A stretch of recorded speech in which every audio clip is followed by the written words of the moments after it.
Thank you. Thank you very much. Good morning, everybody. Good morning. How you doing? You're fine?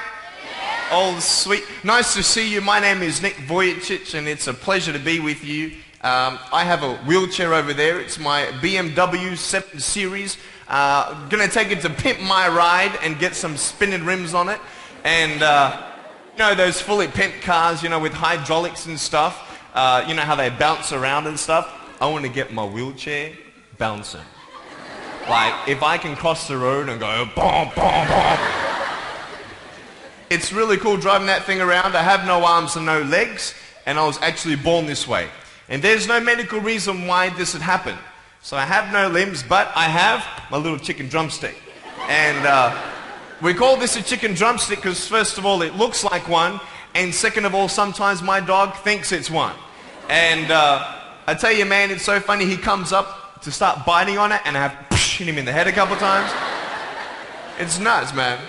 It's so cool, man. I love to swim as well, and I actually float like a life jacket. I float upright like this, and then I have my little motor down here, and I go, like this, right? And it's so funny when people see me for the first time. It's so cool. You're like, kids freak out. You know what I'm saying? I tell you, this little boy came up to me, and he goes, "What happened?" And I went up to him, and I go, "Cigarettes." And there was this one girl who saw me, and she goes, "Mommy, look, it's an alien." So I went up to her, and I went, "Raw," you know. She's like, "Ah," you know. I'm running after her, saying, "I'm gonna eat you," you know. Freaking her out. So with my little foot, I can also write. This is my pen here, and I can actually write and type with my foot, but I've learned how to draw and all this sort of thing, so that's pretty cool. I've learned how to type 43 words a minute on a normal computer, and sort of like a heel and toe combination. And I'm learning sign language with my foot. I'm learning it. Ready? Peace. Is that cool? Very cool.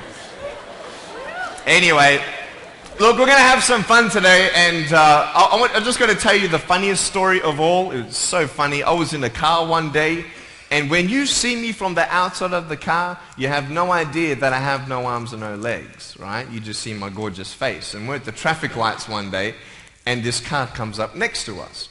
And this girl's looking at me, and I'm like, cool, let's have some fun here.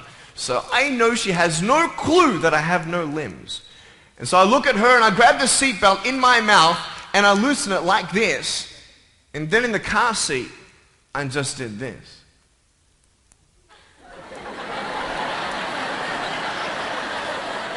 And she was like, "You're freaking me out, man." It's very cool. Anyway, I have a couple of things to show you. I play drums. Do you believe me? I actually play drums. I get the drumsticks in my teeth. I'm just joking. No, look, I have a drum machine up here, and we're just gonna. So what it is basically, it's a pad, right? And there's like 16 buttons, and so each button represents a sound, right? So I'm not pressing play or anything like that, right? You see my foot? All right, it's like serious, okay?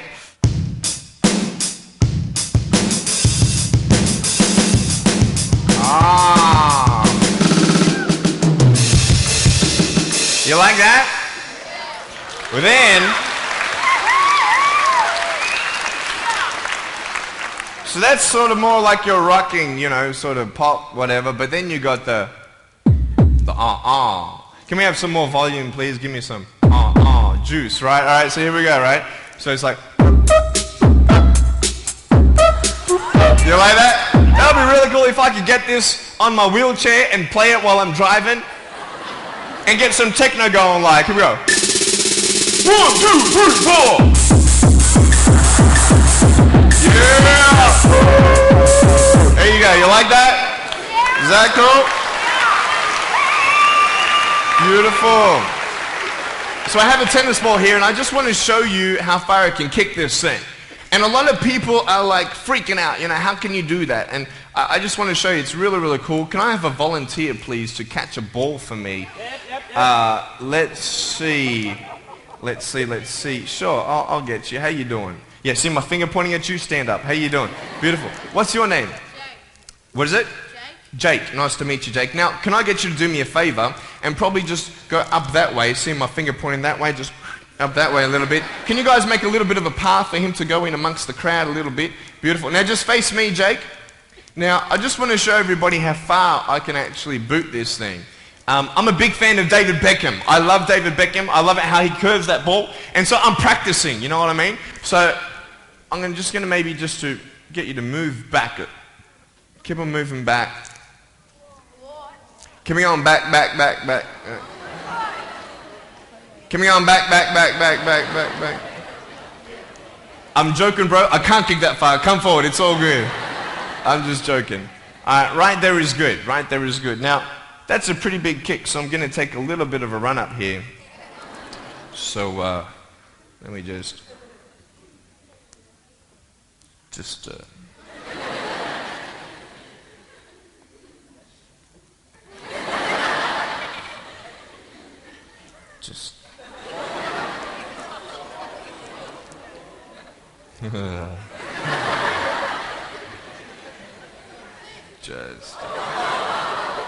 Woo! I was joking, it's all good.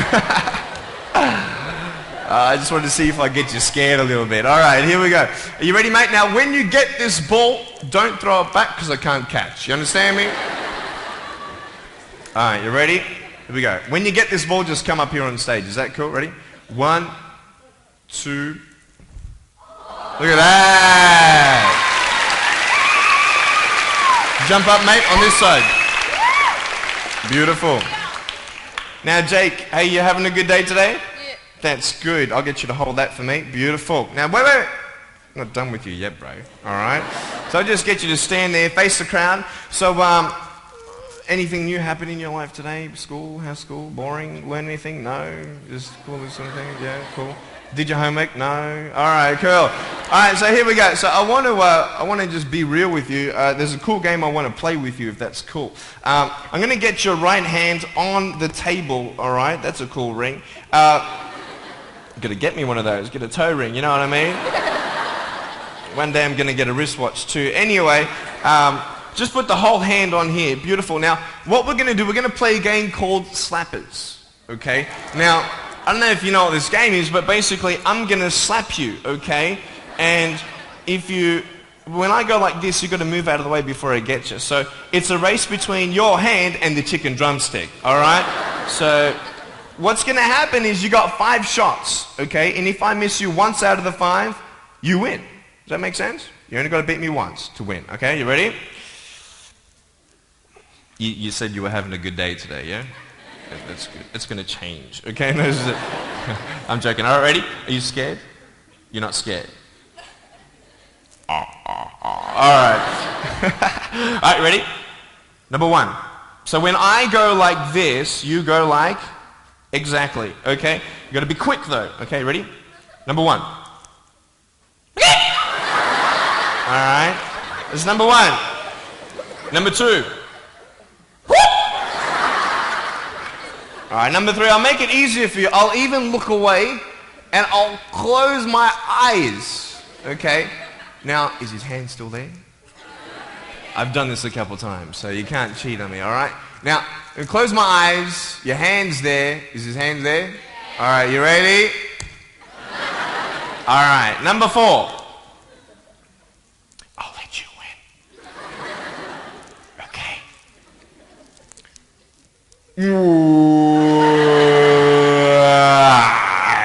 Give me a hug, man. I love you. Give him a round of applause, guys.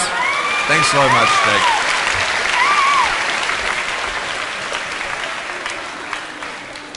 All right, real quick, I've got a phone up here. It's not my cell phone, but it's a normal phone. I just ripped it off the wall. I'm going to actually show you how I can actually flick this phone onto my shoulder. It's very cool. So it's actually not always guaranteed that it's going to happen the first time. So what happens when you fail? Very good, very good. So can someone give me a sound for ringing phone, please? Thank you, thank you. I'm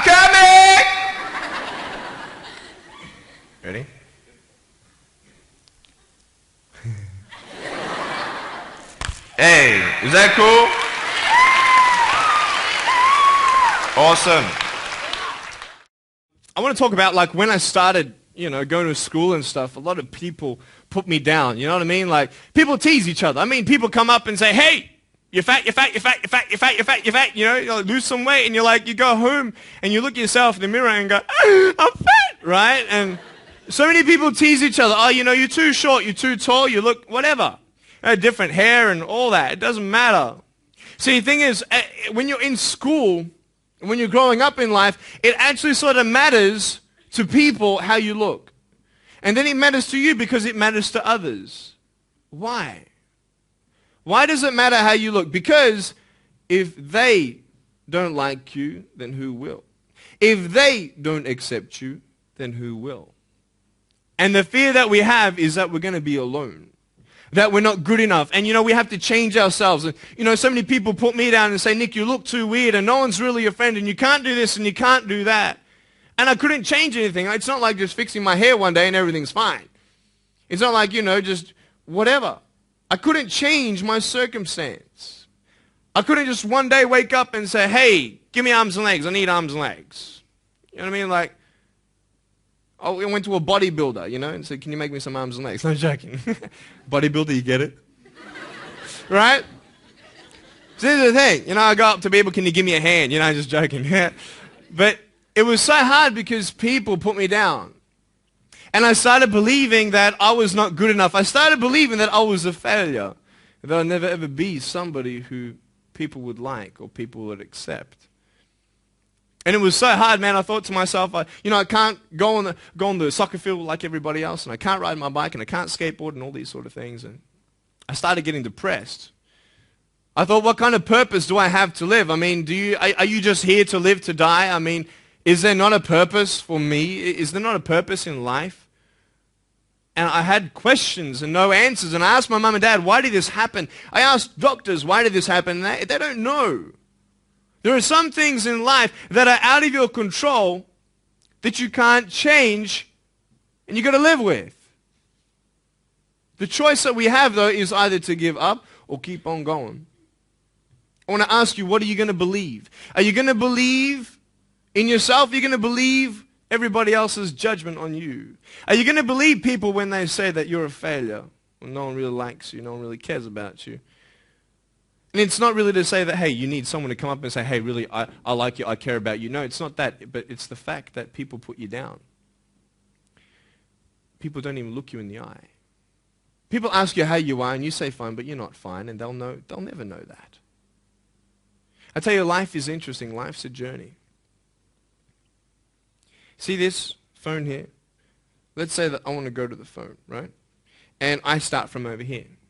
Now, to get to the phone, it's not like I'm going to start meditating and going hum, right, and float across the air, right? It's not going to work.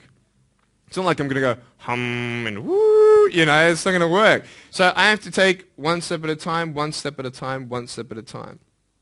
You can only take one step at a time. I don't care how big your step is, it's only one step at a time. You can't do 2 steps in one. You understand?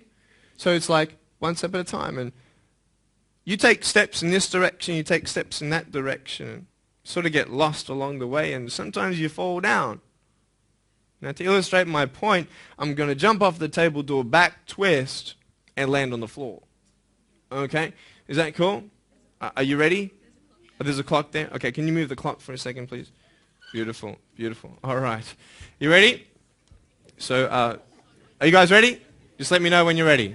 Are you ready? Okay, ready? 1, 2. I'm joking, man. Are you serious? Just put the clock back there. If I did that, I'll break my arm or something. You know what I mean? But honestly, along the way, you might fall down like this. Ready? Right? Hello! Right? So what do you do when you fall down? Get back up. Everybody knows to get back up, because if I start walking, I'm not going to get anywhere. But I tell you, there are some times in life where you fall down and you feel like you don't have the strength to get back up. You sort of put a mask on your face when you come to school and pretend that everything's okay when it's not, and you go home and lay in your bed when no one's looking at you, when you don't have to impress anybody, and you're yourself. And fear comes in. You know the fear that you have as soon as you walk into the doors of your house. Maybe there's a broken home. Maybe you have doubt in your life. Maybe you don't know for sure what's going to be happening in the future, and it scares you. Maybe you're worried about what people think of you, what people say about you. Just that fear paralyzes you. And I just want to ask you today, do you think you have hope? Because I tell you, I'm down here, face down, and I have no arms, no legs.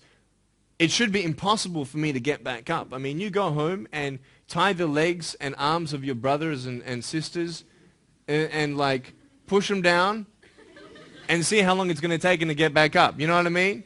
You know, you can tell them that you'll see them tomorrow. You know what I mean? But this is the thing.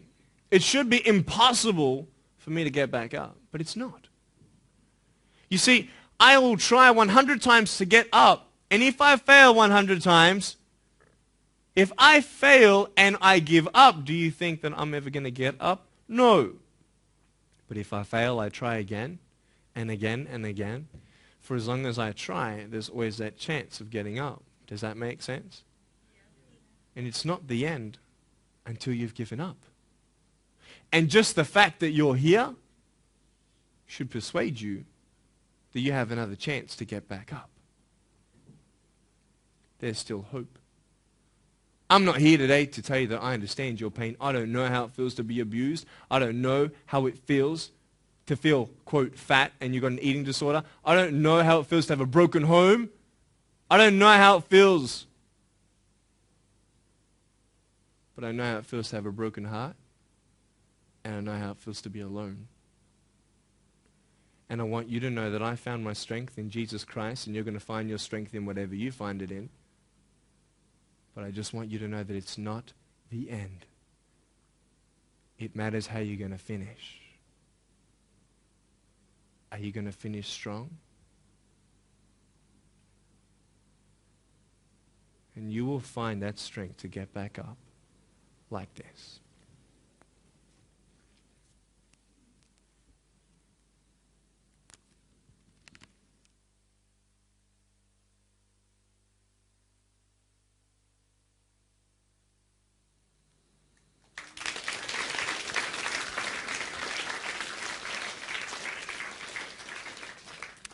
How did I get from depressed to who I am today? Because I tell you, I was depressed.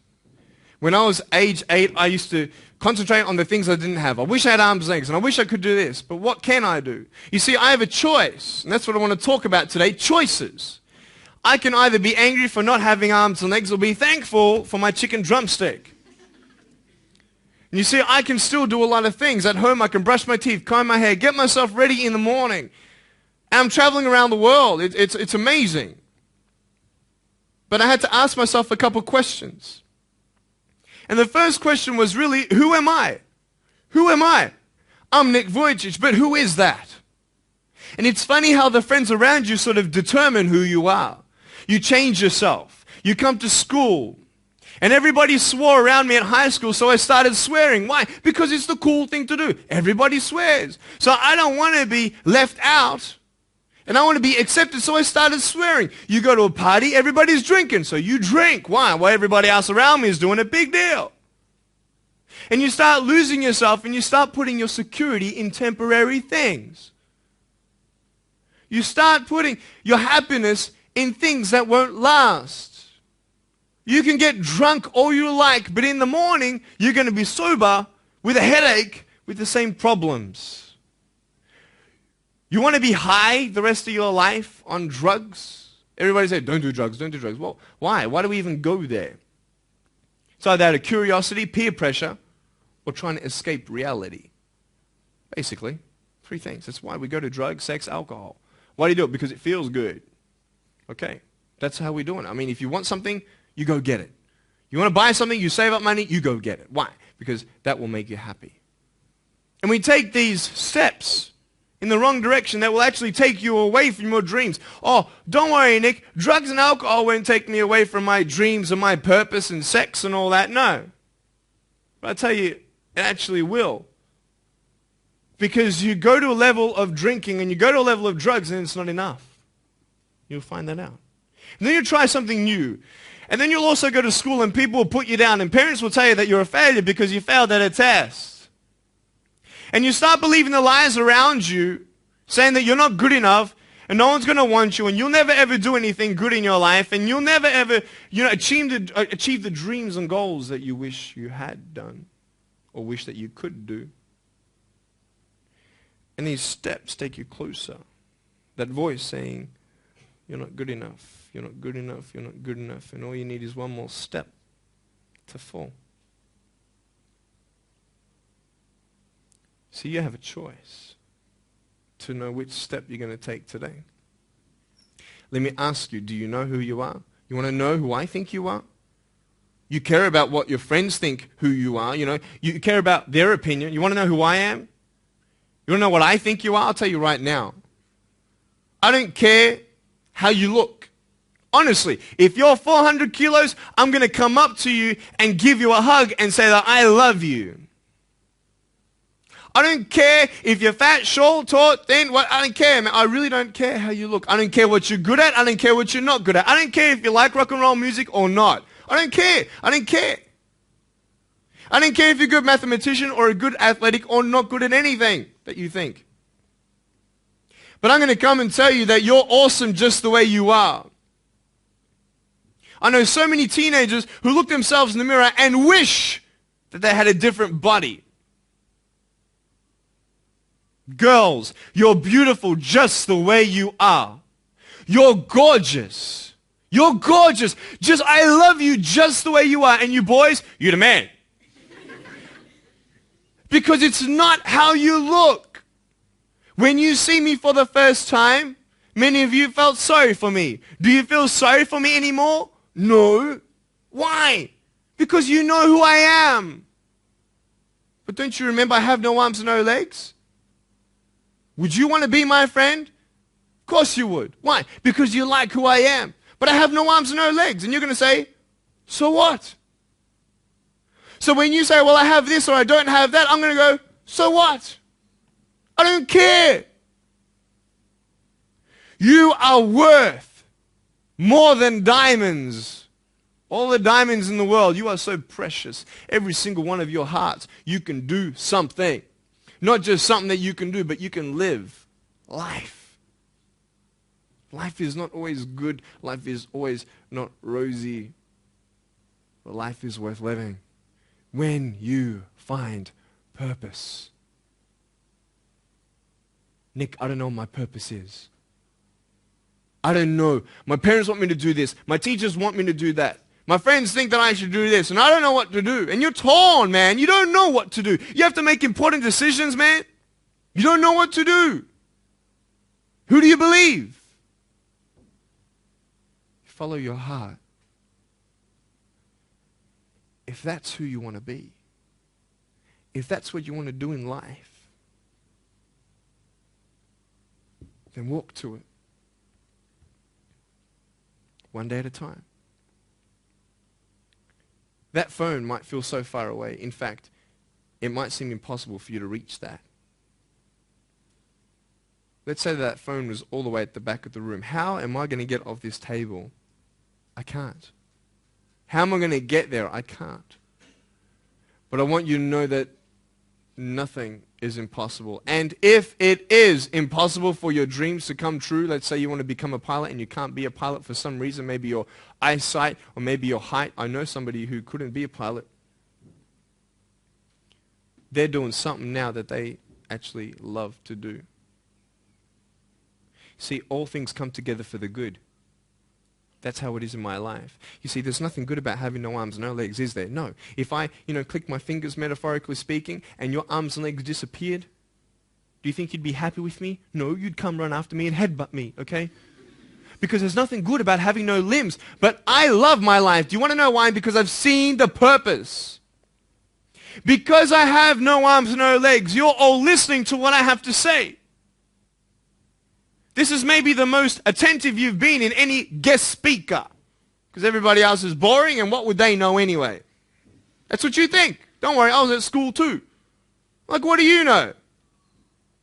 I don't care what many people have to say. They have no idea what I'm going through. What pain do they know?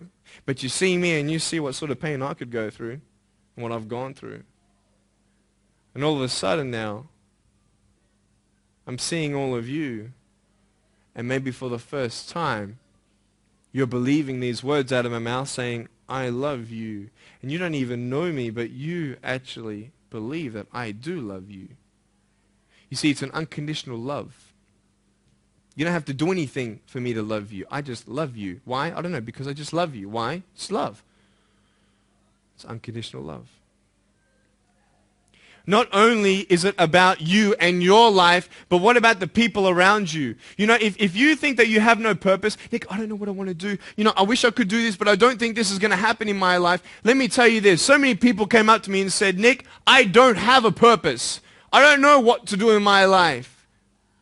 Let me ask you one thing. If you went through your life full of pain, full of tears, and at the end of your life, you actually saved somebody's life, is your life worth living? Is the pain worth someone's life? If you could actually save somebody?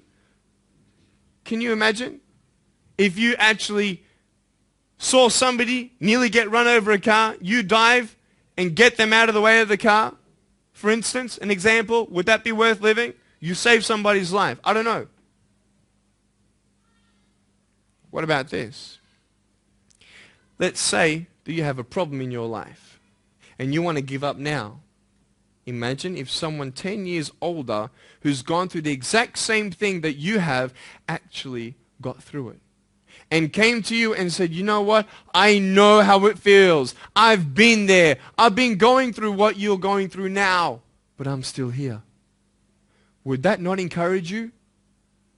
Could that possibly save your life? Yes. Is that not a purpose worth living for? And that's why I believe in you, because that is the greatest purpose. It's to love. Honest. It sounds corny, whatever you want to say. I don't care. I love people because there is freedom and power in loving people. You have a choice every day you come to school to either tease somebody, gossip about somebody, or you can go up to them and encourage them. You can go up to somebody and say, hey, you're looking good today. When you ask them how you doing and they say okay and you know they're not okay, you can say, no, really, how are you doing? You could save somebody's life. Oh, really, Nick? No, I don't think so. Check this out. I was 6 years old, grade 1. 12 people teased me. I counted them all on my fingers. 12 people teased me. And at the end of the day, 10 to 3 in the afternoon, I said, I can't do this. If one more person teases me today, that's it. I'm going to give up. And I'm driving in my wheelchair, my BMW 7 Series to my parents, right? And there is this one girl who yells out, hey, Nick! And I'm thinking, great, here it is. She comes to me and she says, Nick, I just want you to know that you're looking good today. And I'm like, oh. The power of encouragement. You can save a person's life. Because I tell you, I was walking, man, this way. You're not good enough. People telling me, no one loves you. There's nothing good in your life. You can't do this. You can't do that. No one's going to want to marry you and all these sort of things and get to the edge. And all I needed was that one more person to tell me that I wasn't good enough. And I'll be down there. Do you know that you could be that one person for somebody else to push them over? You don't know how many people have eating disorders in this school. You don't know how many people want to hurt themselves in this school. They hide it. You don't know how many people hate their life. And you're one of the reasons why. Can you imagine that? Serious. Why? Just because you want to have fun. Grow up. Grow up. I dare this school not to tease another person for the rest of the day. I dare you. I dare you. Do you think it's possible? People will say, well, I won't do it, but everybody else will. Be the change you want to see. And you be that person and turn them around. This school should have every person having a friend. You see somebody having no friends, why don't you go up to that person and be their friend? Because you're scared of what people think of you. Let's do it. Let's wake up. Embrace it, man. Let's live. I love my life. Nothing stopped me. Am I happy all the time? No. No, I'm not happy all the time. I'm not happy. I cry sometimes. Not because of no arms, no legs. This is easy. I'm talking about the things in life that other things, man. I'm like stressed about and anxious about it. The person that I love, they're hurting and I can't do anything about that. That's what kills me. We're all going through something. We're all trying to find that something, that happiness. You can find it. Because I found it. Check this out. You need to learn something. Do you know for you to learn something, it was actually learnt by somebody else? And anything that anybody else learns, you can actually learn. Makes sense, right? How do you know this is black? Because someone taught you it was black. Why? Because someone learned that this was black. And you were able to learn that this was black by someone teaching you. Nothing's really beyond your reach. You understand what I'm saying? But we're not all good at maths. We're not all good at athletics. We're not all good at, maybe telling colors. Big deal. Find what you love to do. I love loving people, man. I love encouraging people. That's the greatest thing. The greatest business in the world, saving people's lives. Love it. But we're not all going to be speakers. We're not all going to be doing something. That'd be crazy. What do you want to do in your life? Is there something more to your life? Because I found something more to my life, and I believe it's God, and you're on your own journey. It's fine. I love you guys so much. I love you very much.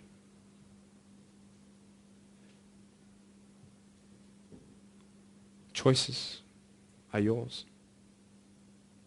I made a choice to keep my virginity until I'm married. It's proof beyond words that my wife was worth waiting for. Do we make wrong choices? Yes, we do. Are there consequences for bad choices? Yes, there are. And I can talk another half an hour on consequences on drugs, sex, and alcohol, but I'm not here to lecture you.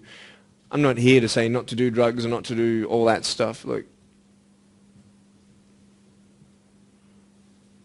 But don't believe that you know everything either. What I don't know won't kill me, right? That's what they say, right? That is stupid. How dumb's that?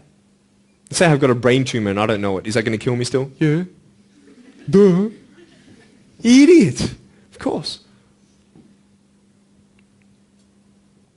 Look at me and my life. I've made choices and this is how I am. This is where I am. And I love it. You know what's cool? Sorry. Just getting a seat organized. That's better. Put my feet up, I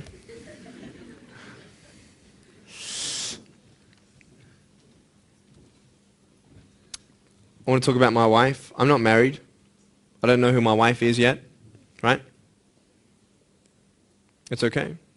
I know she's coming. It's fine. She's coming. Just because you have no boyfriend, girls, it doesn't mean you're not beautiful and that you're not loved. You don't need a boyfriend. You don't need to use your body as security to make you feel that someone needs you.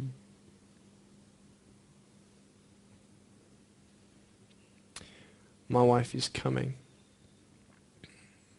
And I may not have hands to hold my wife's hand, but I don't need hands to hold her heart. And that's all I want to hold. I'll tell you, a real man would wait. A real man would not put your life in danger if you're not 100% sure that you're going to be together for the rest of your life. That's why I haven't had sex, because I don't know who I'm going to marry yet. Why sleep around with everybody else? It's so silly. Why? Just for temporary pleasure? No, man. It's beautiful to know I've only shared that with my girl, and I'm her guy. I love that. We're going to have children together, I know that. And how am I going to hug my children when they're crying? I used to get depressed over that. What kind of a father am I going to be? Check this out. There was a girl, she's so cute, man, you know, one of my friend's daughters, and she was, 2.5 years old. She had this pink flowery hat on, pink shoes on. She was about my height as well. And she came and she was hugging everybody goodbye at this family function, and she comes to me, and I'm sitting on the floor, and she's just looking at me, and I'm like, cool. She's just staring at me. I'm like, okay, what can a 2.5-year-old honestly be thinking about? I'm like, this is so weird. And she was looking at me for about 25 seconds, and then she realizes something. Like this little light, bing, came to it. And she realized that I had no hands to hug, so when she came up to me to hug me, she put her hands behind her back. And she hugged me with her neck. I know. Isn't that more beautiful? So beautiful. Why am I here? To tell you this, that I love you. That everything's going to be okay. Not today, not to say that I am going to be with you every day to tell you that. Not to say that I understand what you're going through, but today I've come here so you would remember my smile.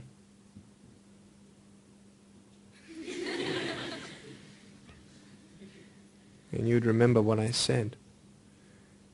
That you have a choice to either uplift somebody or put someone down. You either have the choice to step towards your goals and dreams or step away, going into temporary things.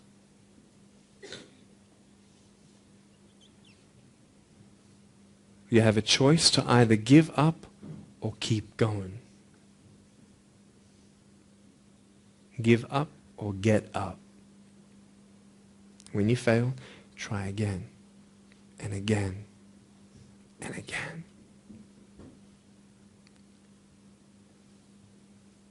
I want you to close your eyes, please. If you don't want to close your eyes, that's fine. Just stare at the floor. Don't talk to the person next to you, please.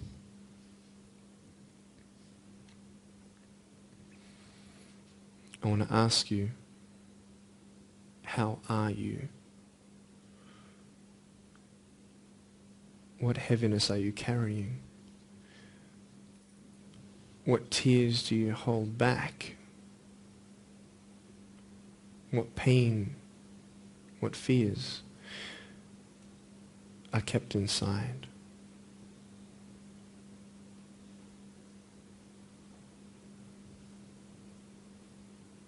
You don't have to hold on to those fears. You just take one step at a time.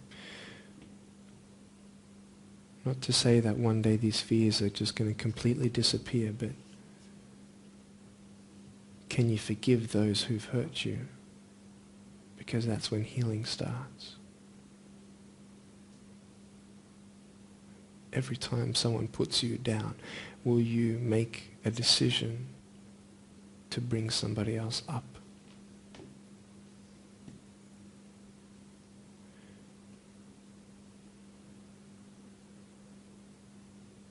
Picture yourself in an open area.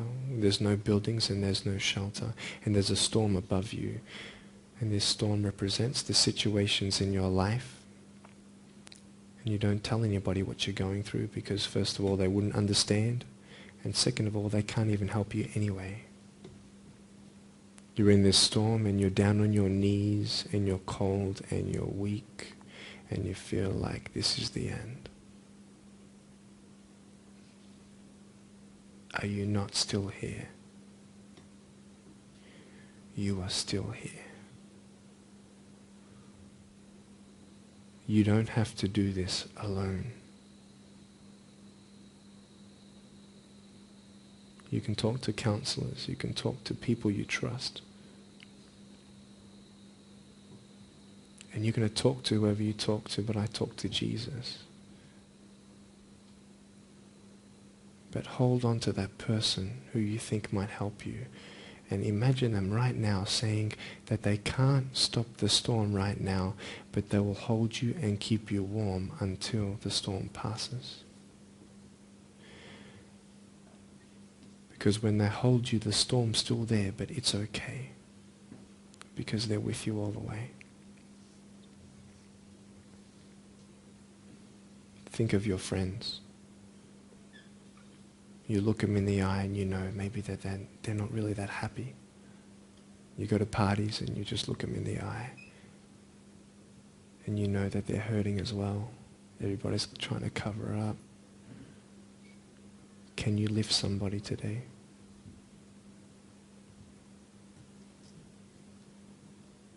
Make the choice today to do something good. Hold on to that hope.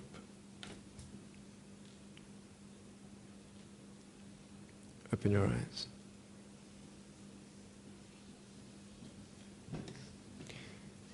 Look at me. Tears clean the windows of your soul. That's why you feel good after crying. And I am here today to hug you. I'm a hugging machine.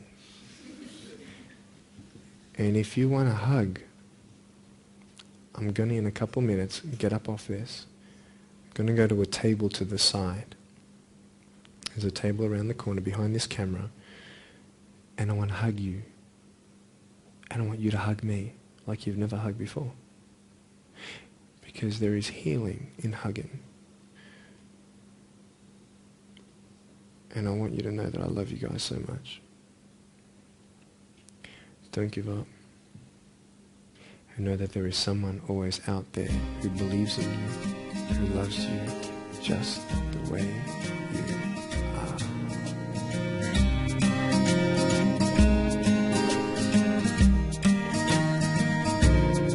are. This is exactly what this school needed, because teenagers at this point in their life, they go through trying to find out who they are, and you never really get to find it out with other people. People can't tell you who you are. You've got to find it for yourself, and you've got to be able to respect yourself and learn to love yourself before you can change your environment. And that's really been helpful with what Nick said. It's told kids that it doesn't matter what you look like, it doesn't matter what you smell like, it doesn't matter what colour eyes you have, or if you have braces or anything. It just matters who you are on the inside, and that person is who everybody should be seeing. And if they're not seeing it, then you should be looking for someone else. You should be looking for someone who does see who you are on the inside and who does love you. You're beautiful, just the way you are.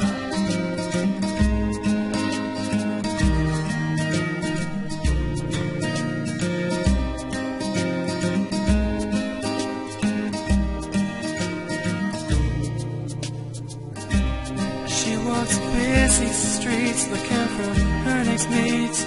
Maybe he will be the one. 'Cause in her mind there is more to life than being in someone. But deeper down she has found the one thing to make her feel loved. So she is looking for it in all the wrong places.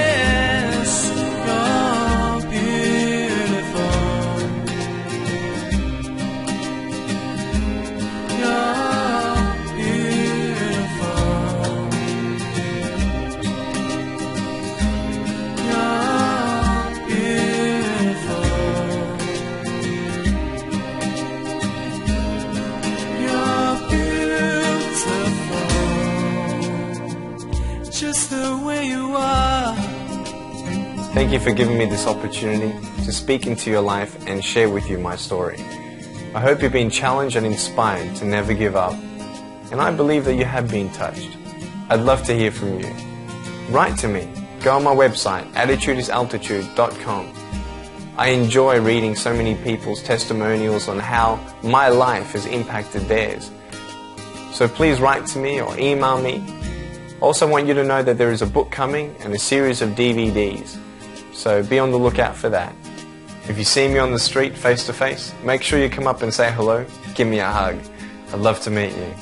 Remember, there is always hope. Never give up.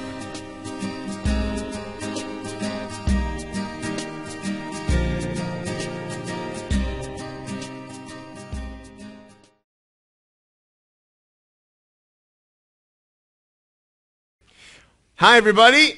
Hi. How you doing? Good. It's good. Everybody give yourself a round of applause. Come on, real loud. All right. So you all having a good day? Yeah. Good stuff. Nice to meet you. My name is Nik Vouchich, and as you can see, I have no arms and no legs, but I have my little chicken drumstick here. And this thing, man, I can actually use to drive my wheelchair and write and type on a normal computer. Who's got a computer at home? Cool. I can actually type 43 words a minute on a normal computer, and it's really, really cool. And I've got so many things to share with you today, and we're going to have a bit of fun. Who's ready to have some fun? All right. So what I'm going to do now is I just want to show you a little bit about my wheelchair. And this is really, really cool. See this seat belt on mine? This is my seat belt. And then you lock it in, right? And then this little thing, right, it's got a little joystick over here, right? So when I go forwards, it goes forwards. When it goes back, it goes back. When I push it back, it goes back. So let me just show you how I drive it. Would you like to see that? Yeah. All right, so just, you don't have to sit up. Just watch me come up. I'm going to come up the aisle, right?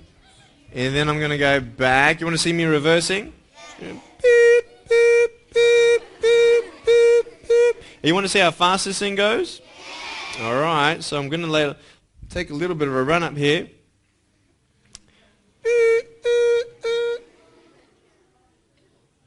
All right, you ready? Really fast, right? Ready? You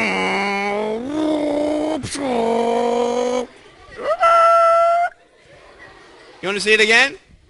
Up the aisle, hold on. I saw ya. It's all good. Ready? Hey, I got a horn. You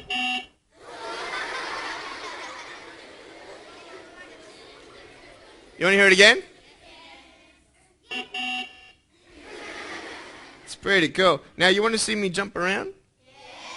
Because outside, I take this around, and this is how I get around. But when I'm in my house, I don't really drive this around a lot.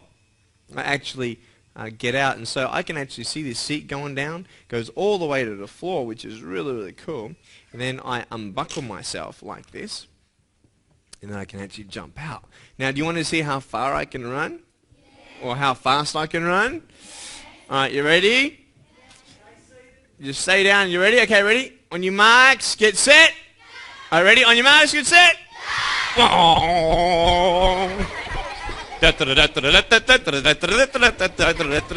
out, I'm going to come in here, I'm going to go. No, joking, it's all good. All right, here we go. We're going to come back.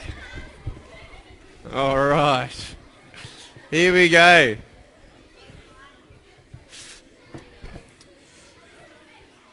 Now, what I'm going to do is I'm going to actually jump from my wheelchair onto the table.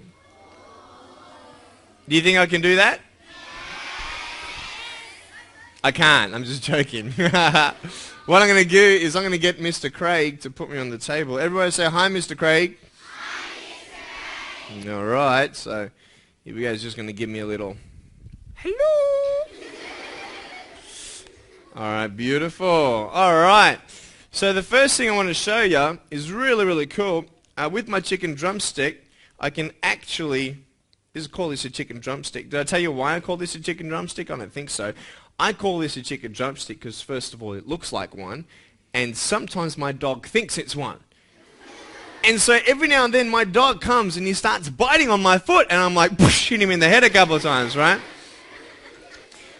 So my chicken drumstick is pretty cool, and I have 2 toes in it, so I can do the peace sign, and then I have my other little one, hello. Do you like that one? And that one just sits there, it doesn't do much. But with this foot, I can actually write. This is my pen. So I can actually write quite neatly with my pen, so that's really cool. And so I learned how to write. You guys like drawing? Anybody like drawing? I love to draw. So that's pretty cool. All right. So what else can I show you? Would you like to see me write with my mouth? Yeah. Cool. I'm just going to get Miss Jeanette up here. Everybody say hi, Miss Jeanette. Hi, Miss Jeanette. Okay. So what I'm going to do is I'm going to write a little note to your school. Is that cool? Yeah. And I'm going to draw some pictures for you with my mouth. Is that cool? Yeah. And you can keep it in your office forever. So that's going to be very, very cool. All right. Here we go. We'll probably start with blue. Anybody like blue? Yeah. We'll leave red for last. Here we go. Ready? So, you've got the school called what? Pottsville Beach Public School. All right, here we go. Ready? That's pretty long. Here we go. How do you spell deer?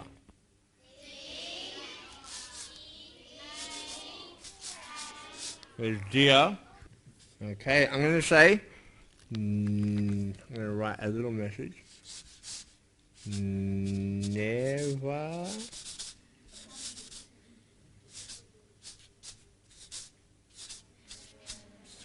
what did that say? Ever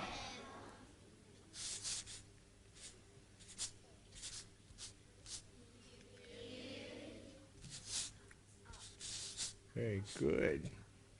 Everybody read that sentence? Okay, and that's it. Here we go. We're going to do, how about I draw, for the boys, a red motorcycle. Yeah. All right. Doing a mono, a wheelie. Yeah. Here we go. Check this out. Ready?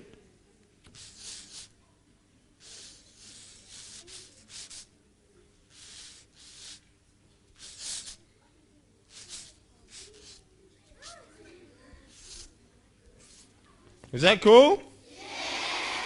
Yeah. All right. And for the girls, how about I do a purple flower? Yeah, I love flowers. I love flowers. Flowers are cool, man. Are you ready? Here we go.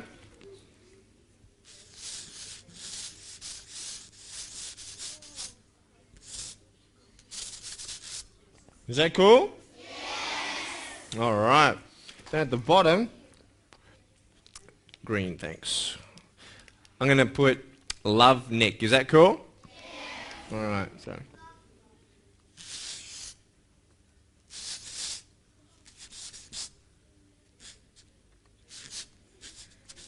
What's the date today? 16th of what?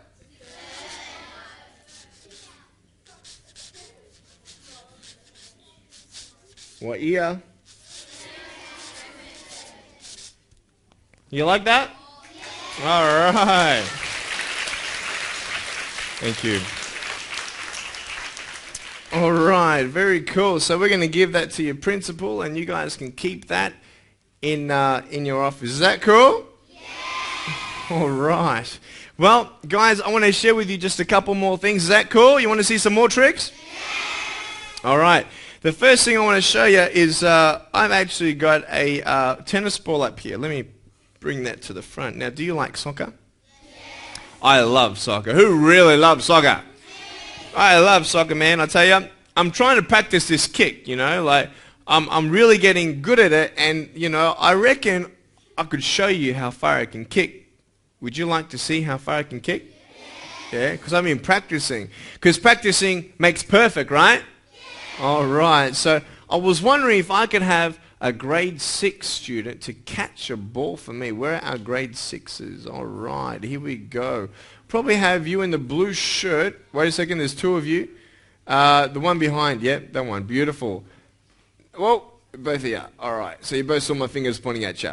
All right, I'll get you. Sorry, mate. What's your name? Jamie. Nice to meet you, Jamie. Jamie, how you doing today? Good. Sorry, bro. All right, here we go. Now, Jamie, I'm going to get you to do me a favor. Yeah, probably walk up there. You know what, maybe not there. If I can get you to go over there where Mr. Craig is, go back around there. Beautiful. I want to show everybody how far I can kick this. You know what? I've got to warm up a little. You know what? Jamie, if you could maybe come back up, I've got to have a little kick first. I've got to warm up a little bit, right? All right, so, yeah, that's pretty good. All right, so let me just kick it. You ready? Ready to catch? When you get it, just bring the ball back, all right? Don't throw it back because I can't catch, okay? All right, so here we go. Ready? 1, 2. You're going to count with me. Ready? 1, 2, 3. Oh, very nice. Very good. Put the tennis ball right here. All right. Now I feel pretty warmed up, so if you can go back, keep me on back, back, back, back. Is that a pretty big kick? A little bit more back, back, back. All right, beautiful, beautiful. Right, that's a massive kick. All right, so that's a pretty big. Do you think I can do that?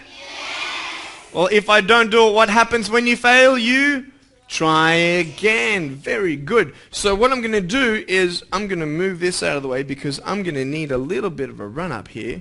So just move back a little bit. Just move back a little bit. A little bit.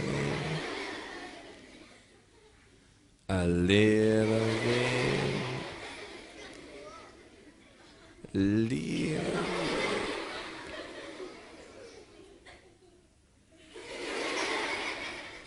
Just a little. A little. Whoa! I'm just joking. I'm just joking. I want to see if I can scare you a little bit. All right, Jamie, you ready, man? All right. So when you get this, mate, just come back up on stage and we'll play a little bit of a game. Here we go. You ready? Ready? 1. You're going to count. Wait, is it? No, let's do it again. Ready? Got to warm my foot here. Ready? All right, count me in. Ready? Go. 1, 2, 3. All right. Beautiful. Awesome. Jamie, you want to play a bit of a game with me? One more thing? Yeah, you want to come up here, mate? I just want to show you some, not a game, but I want to show you a drum kit. Just jump up on that box there. Perfect. And just face everybody. Cool. And I just want you to see this thing, right? And I want you to show them that I'm not actually cheating or anything, right? This is my drum machine up here, right? So do you see lots of buttons up here? Yeah, okay. So there's a couple lights. And basically what's happening is as each button is pressed, it makes a sound, right? Am I pressing play? Am I playing that? Yeah. Yeah? So every sound is made when I press a button, right? You want to have a go? Go for it. There you go. Hit it hard. Right? So when he presses it, he makes a sound. Is that cool? So I just wanted to show you that just to make sure, because when you get off stage, I'm going to play a couple tunes. Is that cool? Play a little bit of drums. Is that cool? Well, thank you very much for your help. Give me a hug, mate. I appreciate it. I love you. Give him a round of applause, guys.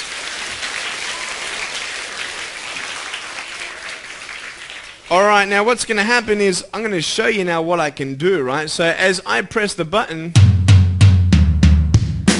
is that too loud? Right, so I want you to actually clap a little bit, right? Clap with me, ready? Wait, ready? Very good. Ready?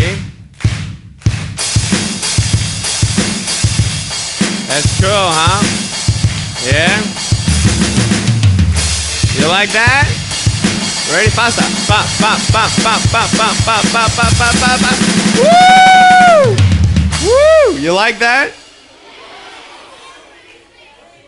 And then there's like a couple cool things, like there's a cool kit. Ooh, you like that? You know, like techno? Anybody like techno yet? You like me? You like that? You like that? And there's like a little cool. You like that? You like that? Is that cool? And then I've got like a couple bass guitars and stuff, so it's really, really cool. You like that? So I can actually make a little music. Who likes music? I love music. So did you like the drum machine? Did you want me to do a little rap for you? All right. Let's have a look at this. All right. So what would you like me to rap about? Give me a subject. Give me anything. Anything in the world.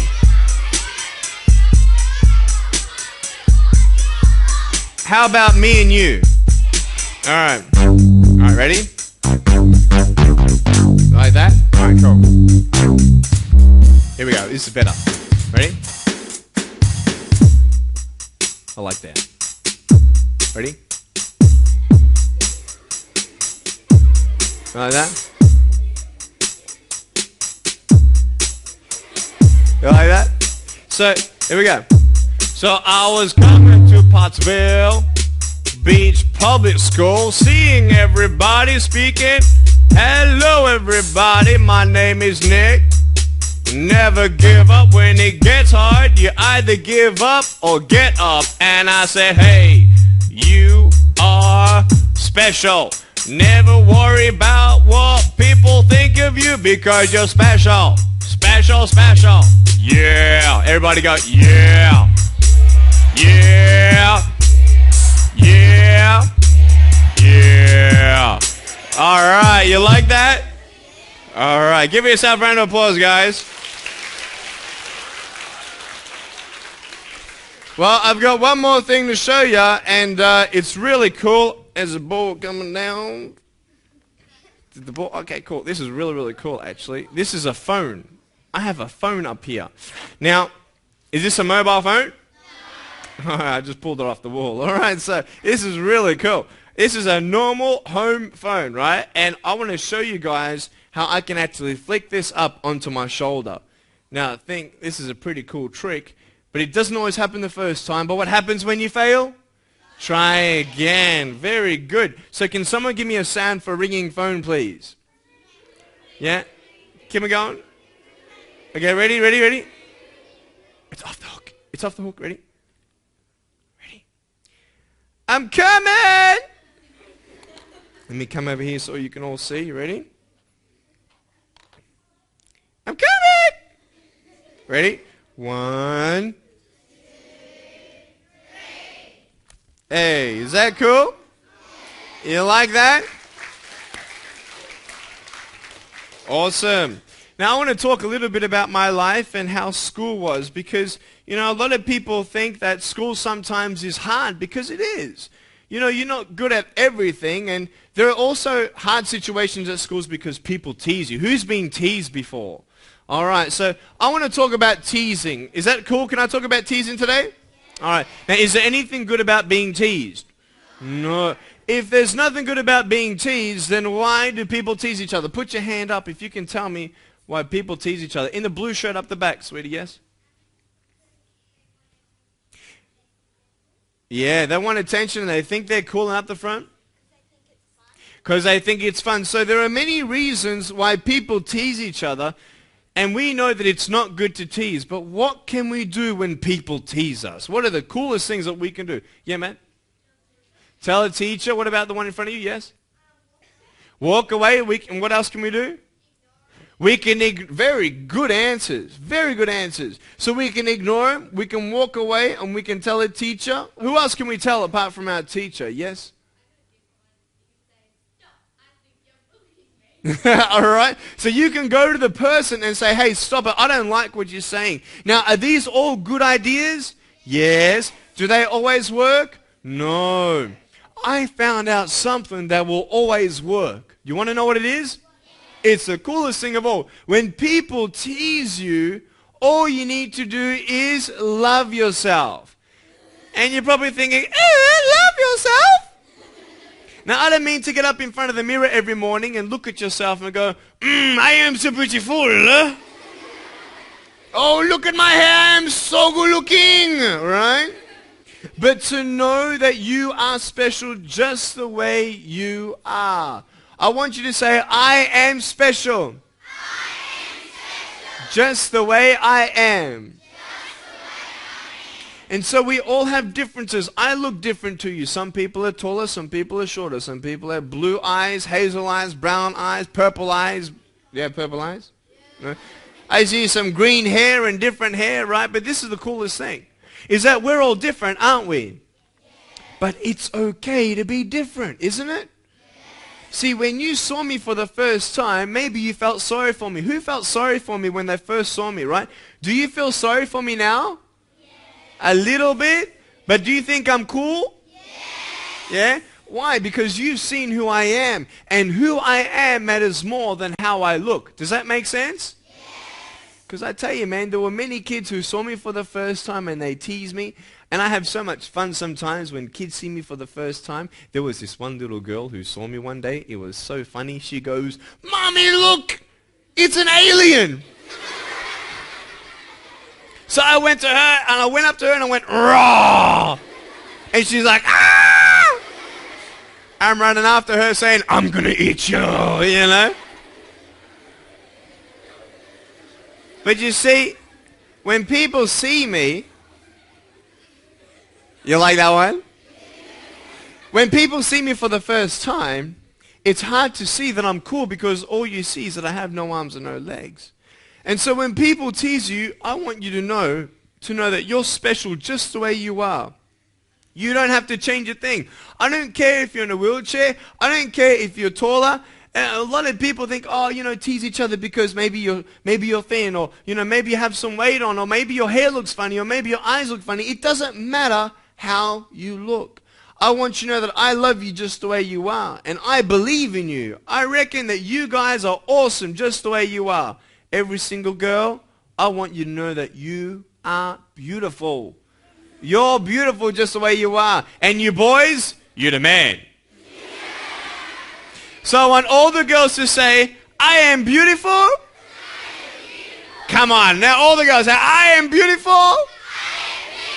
And all the boys say, I'm the man. And everybody say, I am special.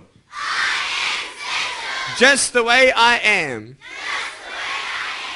And so when people tease you, don't worry about what they say, because you are special.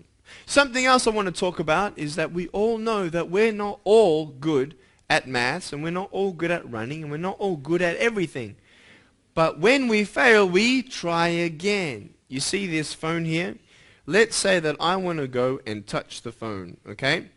Now, to go and touch the phone, how am I going to get there?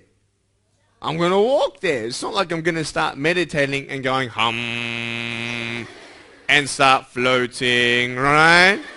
I'm not going to float. And I'm not going to say to the phone, here boy, come on. You know, the phone's not going to come to me, is it? So I have to go to the phone. So I take one step at a time, one step at a time. How many steps at a time? One step at a time. But sometimes you might fall down like this. Now what I'm going to do is I'm going to jump off the table and do a back twist and jump on the floor. Is that cool? Alright, so are you ready? You're not ready? Just let me know when you're ready. Are you ready? 1, 2, 3. I'm joking, man. If I did that, I'll break my arm or something, alright? I have no arms, you're right, I forgot. Alright, here we go. So here we go, ready? Now, along the way, you might fall down like this. Here we go, ready? 1, 2.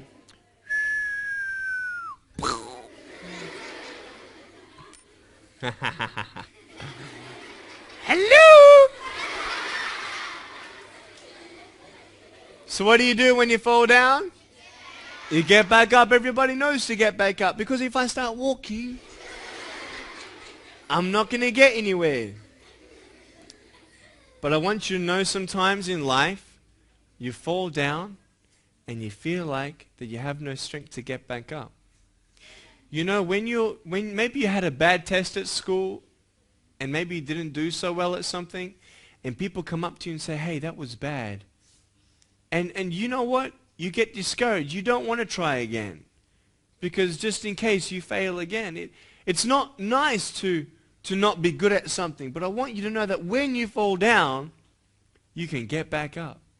Now, it should be really hard for a man without arms and legs to get back up when he's fallen down. I mean, go today and tie your hands and feet up, fall down and see if you're going to get up. Yeah? It's going to be pretty hard, isn't it? But you know what? Life is hard sometimes, and sometimes you come to school and people ask you how you are, but you don't really tell them how you are. Sometimes at night you get sad. Maybe some things happen in your life and you don't know what to do. And I know what I can do. I have good friends around me, and I have good parents to help me through my hard times. And maybe you don't believe in God, but I believe in God, and I pray to Him, and I believe He helps me. But I just want you to know today that when you fall down like this, you can get up. You see, if I try 100 times to get up and I fail 100 times, if I give up, do you think I'll ever get up? No. So you've got to keep on trying. Does that make sense? Yeah. All right, so This is what I want you to see now. I'm actually going to get up. Are you ready for this? This is really cool.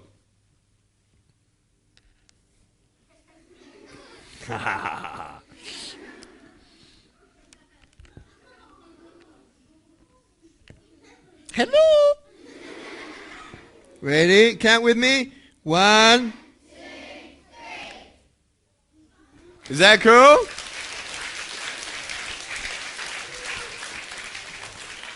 So I want you to know that sometimes you want to give up, but never ever give up. Say never, ever, ever give up.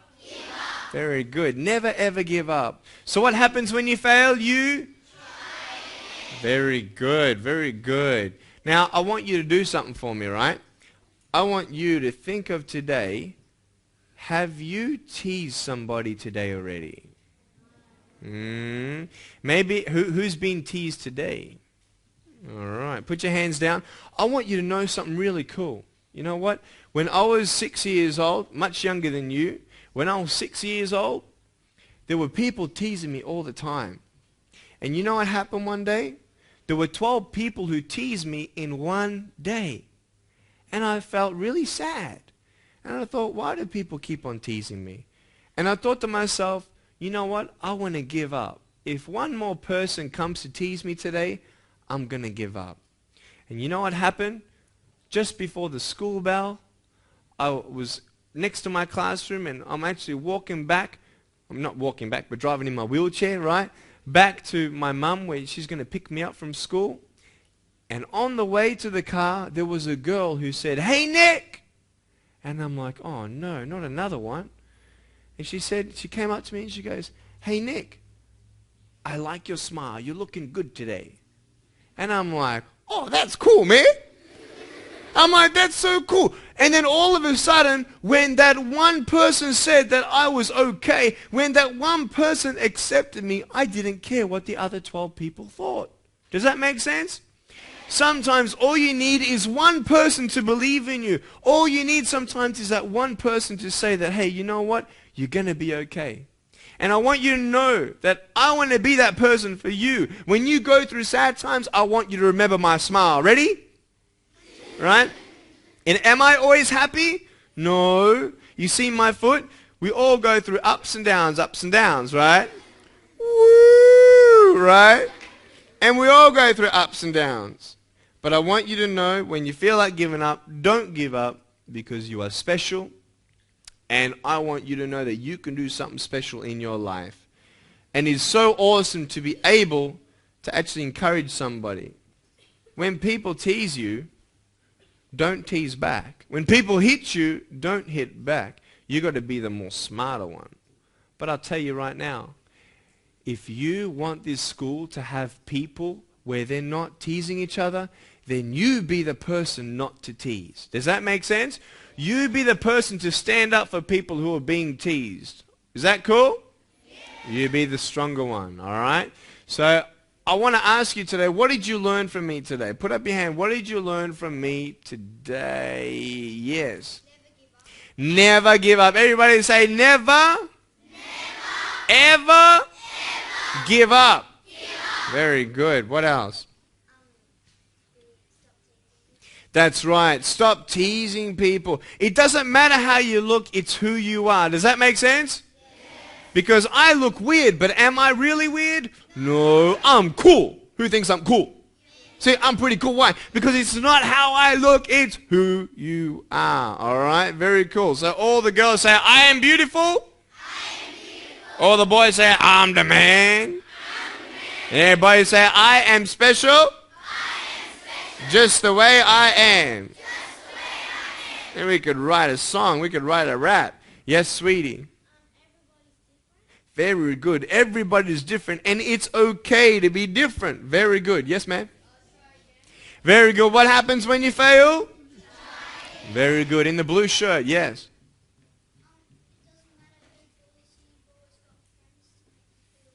That's right. Doesn't matter how many people tease you, you always have friends to put you to help you. And I want you to know something. I found out the secret of what a true friend is. Do you know what a true friend is? Someone who accepts you no matter what. That they don't care about how you look. Those are true friends. Does that make sense? Someone who will accept you for who you are. So when others don't accept you, then we need to know. We go back to our true friends and they'll help us. Up the very back, did you have something? Anybody up the back? No, not yet. Yes, you with the bandana? I'm beautiful and I'm special. That's right. And you, sweetie? It's not your appearance that matters, it's personality. Exactly. It's not your appearance, it's your personality that counts. Up the very back? That's right. When you get back, when you go down, you get back up. Yes? You're the man. Ready? Peace, brother. Woo! That's my peace sign. Show me your peace sign. It's peace. With a chicken drumstick. Peace. It's pretty cool. Hey, can I teach you one more thing? Because you guys are really learning a lot today, aren't you? All right. I want to see if this makes sense to you. You see, I have no arms and no legs. And I have a choice to either be angry for not having arms and legs and be angry for all the things I can't do, or be thankful for my chicken drumstick. Or be thankful for the things that I can do. Does that make sense? Yes. So everybody say, I am thankful. Very good. Appreciate it much. I was on the beach one day and I had my chicken drumstick under the sand and I was just sitting there watching the waves come by, and this lady came up to me and she must have thought that I had my hands inside my shirt, because she said, that's quite impressive. How long did it take you to bury your legs in the sand? See, she had no idea that I had no legs. And so I said it took me a long time to bury my legs in the sand. And then she said goodbye, and I said goodbye, and she started to walk off, and I'm waiting for her to look back at me. She looks back, and I just start walking like this. And she's like, it was really funny. Really funny. Yeah, you want to see me open a book? Cool, cool. This is a phone. We don't need the phone anymore, do we? Let me just kick this off. All right. Let's see now. This is my book, right? My favorite book. It's really cool. This is how I open the book, and it's how I turn pages like that. And if I need to get one single one, I get a little bit of a corner like that and like that. Is that cool? And I can also close the book at the end too, so like that. What I would like to take time to do is to let you know that I'm a hugging machine. Now, many people don't like to hug me, and that's okay. Maybe you want to come up and shake my chicken drumstick. Or maybe you want to come and give me a high five on my shoulder. Just don't knock me down, okay? Nick has shown us that he's a strong man and a person with a heart of gold. Therefore, we would like to present Nick a Pottsville hat and a medallion.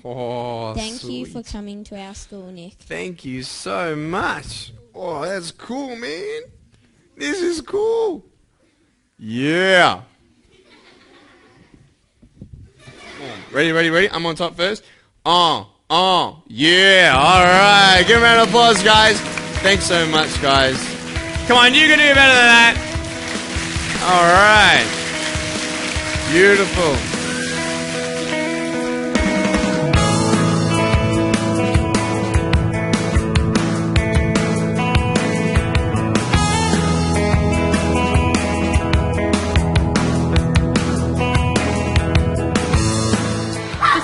Boys and girls today, it was probably the first time, or the first time for a long time, when they've had an adult tell them that they love them, and the first time for some of them when they've told someone that they've loved them. So that is very special, and that's very, very empowering.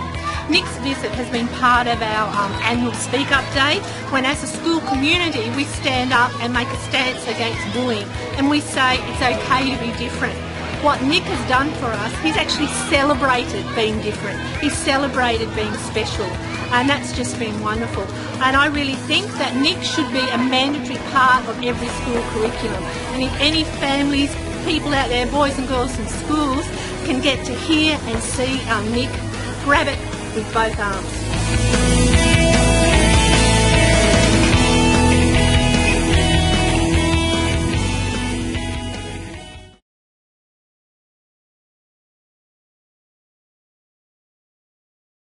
My name is Nik Vujicic, and as you can see, I have no arms and no legs, but I have my little chicken drumstick down here. And I was born this way. There's no medical reason why this had happened. And there are many times in life where things happen and you don't understand, and it's out of your control. And I talk about choices in life. I talk to the kids about, what are you going to believe? Are you going to believe that, it's okay to give up, or are you going to get up? And just knowing that we all do have problems. We all, get teased at school. You don't have to have no limbs to get teased at school. You can have a crooked nose. You know how it is. At school, everybody teases everybody. And it's so hard, I guess, as parents. I'm not a parent. I'm not married. I do not have kids. But I know many parents that have a struggle trying to convince their kids not to worry about what other people think of them. You try to convince your daughter that they're beautiful. You try to tell your boy that it's okay that he's shorter. It's okay that he can't play basketball like everybody else. And that's just why I love my life, because I'm being used as a unique and powerful tool for people of all ages to give a fresh perspective. And thing is, your daughter won't believe you that she's beautiful, but she'll believe me when I tell her she's beautiful. To hear an outside adult say something, and not just another teacher or not just another speaker, because I know when I was in school, and I don't know about you, but when you're at a seminar or something and you see someone with arms and legs up on stage and you're thinking, well, what kind of message is this going to be? Or when he talks about or she talks about struggles, you're going to think, well, they don't know what I'm going through, and they don't know anything about your life, and what do they know about pain, Thing is, when I get up on stage, everybody sees that I've gone through something, some pain. And automatically I have the 100% attention of all students. And it's amazing to see that. So today I spoke to all the kids here over 2 sessions, talked about bullying and self-esteem, dreaming big and never giving up, basically, and just gave them a couple, cool tricks like kicking a tennis ball around, and showed them how I drew with my mouth, and how, I have a pen here, and showed them this. This is how I actually write with my foot down here, and I can actually write and draw and all that. I've actually learned how to do typing on a normal computer, 43 words a minute. I've done a double degree in accounting and financial planning. I'm a real estate investor. I'm a stock market investor. I'm a motivational speaker, preacher, and evangelist. I've spoken to 1.7 million people face-to-face across 12 nations in the last 4.5 years. It's been amazing, and I love my life. And, one of the things I talk to students is, can you be thankful? Can you be thankful? I had to have a choice of either be angry at the fact that I had no arms and no legs, or be thankful that I had my chicken drumstick. Or be thankful that I had, my BMW 7 Series. I'm going to take that to pimp my ride and, get some spinning rims on that and get a subwoofer on that. That would be pretty cool. But, we have a choice to be thankful, either to, give up or keep on going and do the best with what you got. I also told the students that it's not about being good at everything, but, basically doing your best. Just because you fail at something, it doesn't mean that you're a failure.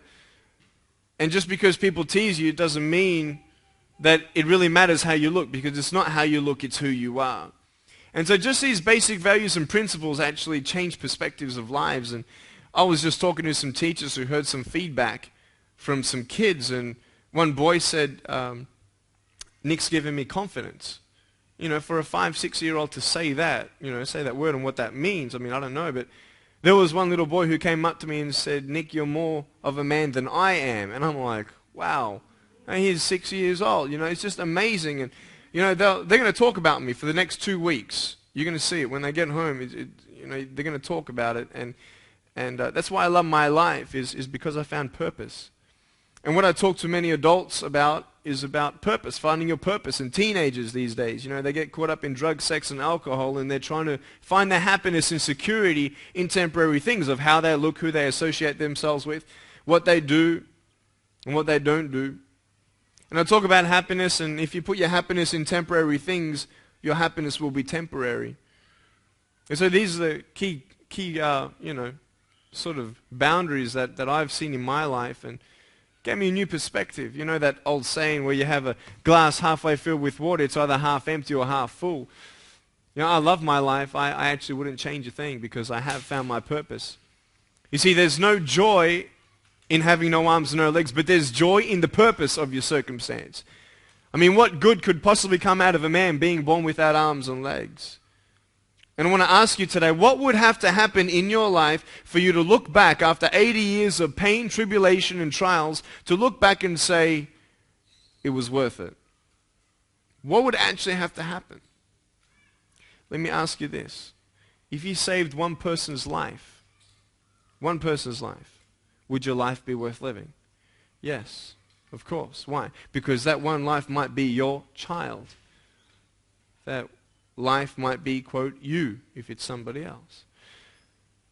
And what I want you to know is to never underestimate the power of your influence on your children. Do not ever underestimate the power of your influence on your children.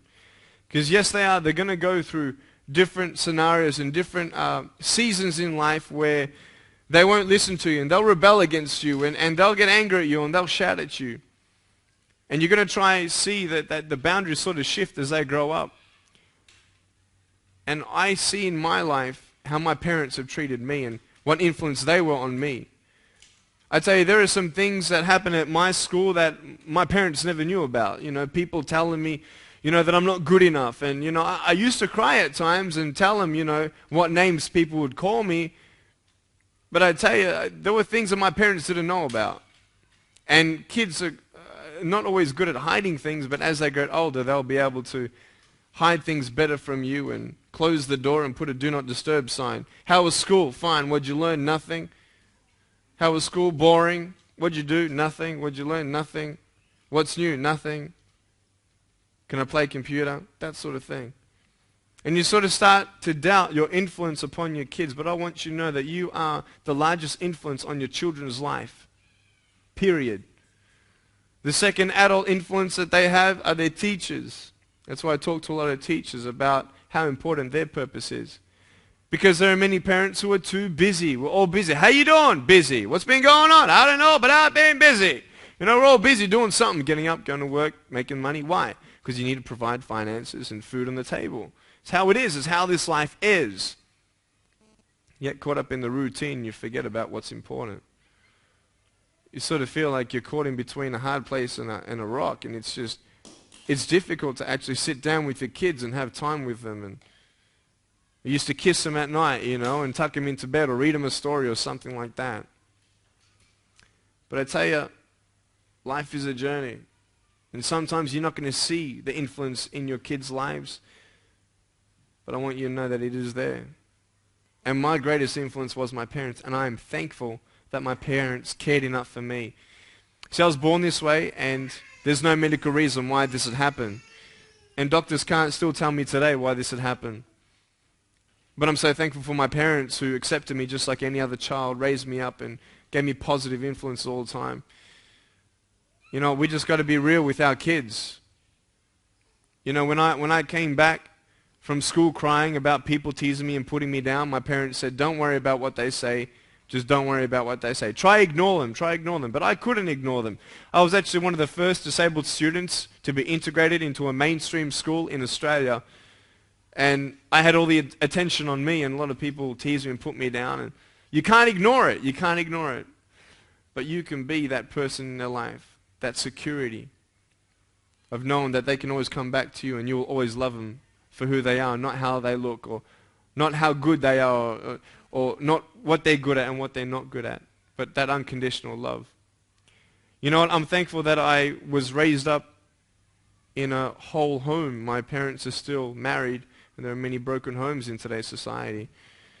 It's hard to relate to kids, but I just want you to know to be encouraged. That's all I got you here for to do today, just to come here and ask you to be thankful for today. Today when you go home, you've got your children. Because there are things in life that disappear every now and then.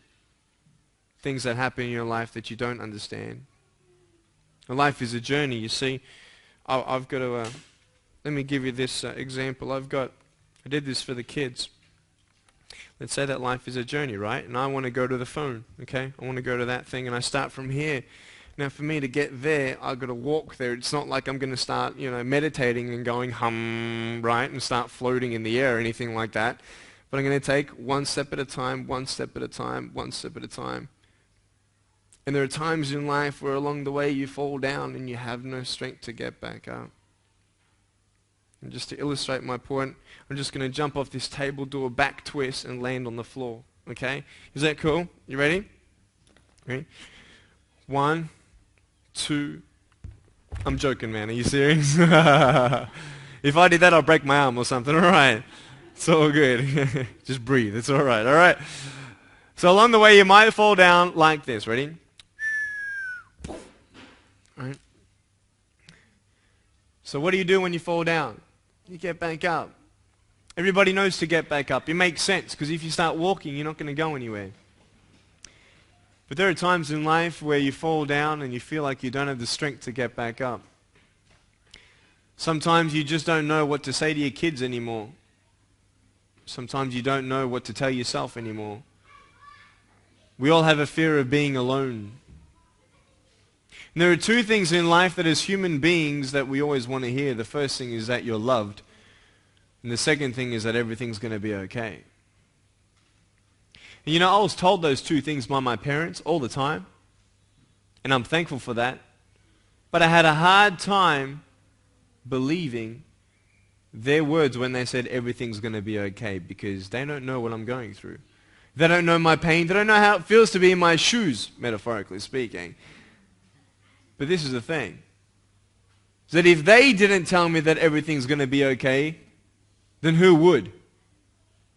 If they didn't tell me that I was special the way that I was, then who would? If they didn't tell me that there was hope, then who would? It is so important to be that support for your children, because sometimes all that they have is you. And whether they believe you or not, keep on telling them that they're beautiful. Keep on telling them that everything's going to be all right. They want to believe you. It's hard to believe you, but they will. They will at least have that support, knowing that that security is there. And I just want you to know that maybe today you're down. And it should be impossible for a man without arms and legs to get back up, honestly. I mean, tie the hands and feet of your kids up tonight, push them down and see if they're going to get up, right? Tell them you'll see them tomorrow, right? Thing is this, though, that if I try 100 times to get back up, and if I fail 100 times, if I decide to give up, I'm never going to get back up. And this is one of the things that I told your kids. I told them, when you fail, try again. When you fall down, get back up. Don't give up, get up. There is hope for you today just because you're here today. Because you have choices today that you can make. You can go to the shops today and either put a smile on your face at the cashier, or you can be grumpy and get frustrated because you're late. You can either get home and be stressed because of life and get all the things done that you need to get done, but you never hug your kids. You feel like your relationship with your kids get further and further away. All we can do is our best, guys. That's all we can do. Do your best.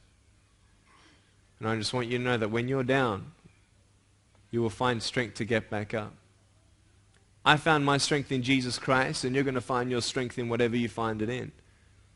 But I want you to know that this is not the end. When you fall down, it's not the end. It's not where you are, it's how strong will you finish. And you'll find the strength to get back up like this.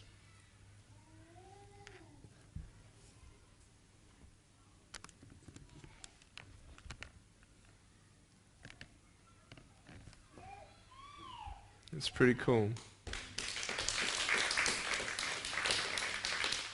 It's amazing to see how independent I am at home. I can brush my teeth, comb my hair, jump inside the pool. I can do all these sort of things. Quite independent at home. I love my life because I found the greatest purpose of all, and that's to love. It's to give hope. It's to encourage. And even if I've only encouraged one person today, my job's done. I love it. I have a new perspective in life. It's not about the money. It's not about the house. It's not about the car. Even though these things, yeah, you find security and yeah, your life is made more easier and you want to protect your kids and you want to give them the best future. You want to give them every opportunity you can to achieve their goals and dreams. Sometimes it does get hard. But I just want you to know that I love you. I love you.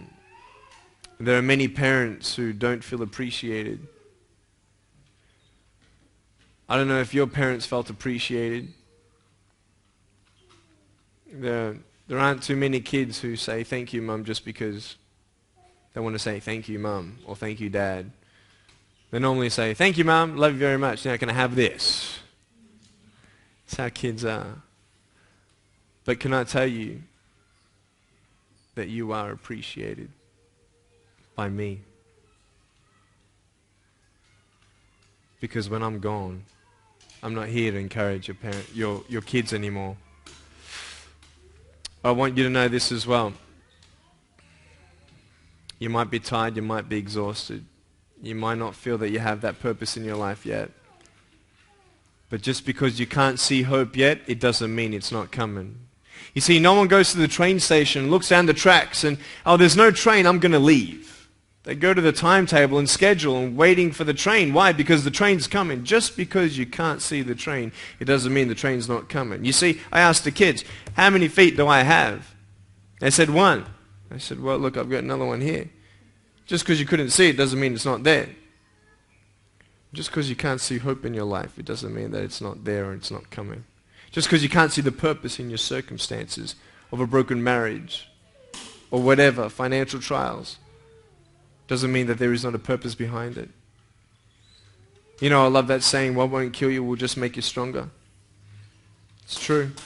It's true. Why am I so strong? Why am I so mature? Because I've been through a lot.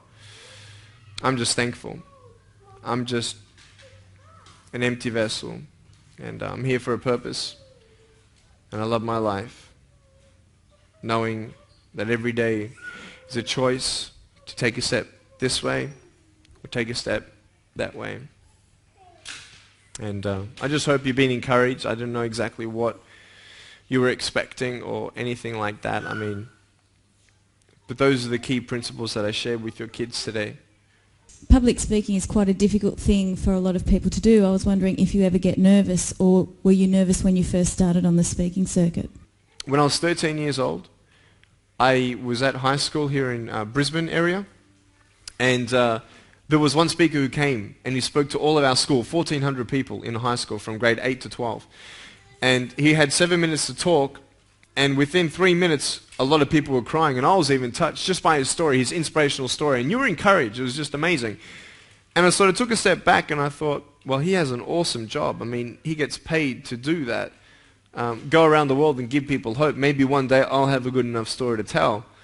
And so being invited to this little group, I said, well, you know, maybe let's try it out. So I did that, and then from those 12 people, word of mouth got out that, you know, I'm speaking now at youth groups and speaking at smaller churches. I used to be nervous a lot. Just before I got up, I'm like, when I get up on stage, I'm like, whoa, you know. But once I started, I was okay. And the more you speak, the better you get. I've had some training since that. So about 18 months ago, 2 years ago, I had about 8 months training on presentation, pitch and pace and volume with your voice and just eye contact and everything else. So, but I believe I have a gift for it because it's my passion. I'd rather do nothing else. I wouldn't do anything else than just get up on stage and be the center of attention.